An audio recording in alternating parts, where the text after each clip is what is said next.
In front of me is Oppo Reno 13 Pro, and today I would like to show you how you can find and manage vibration options.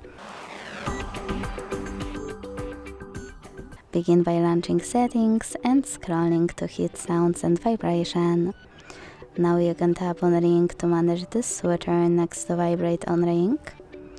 Hit vibrate here in order to mute your device, leaving only vibrations, and tap on vibration intensity to adjust them for incoming calls, alarms, messages and notifications thanks to those sliders.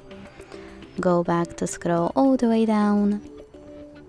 Hit haptics and use this switcher next to system haptics to turn them on or off. If you want to switch them on, adjust intensity thanks to this slider. Then go back again. Now you can tap on ringtone here, tap on vibrate, and adjust vibrations for your incoming calls by tapping on no vibration, selecting one of those patterns, or synchronizing them with ringtone. Thanks so much for watching. If you enjoyed this video, leave a like, comment and subscribe. Bye!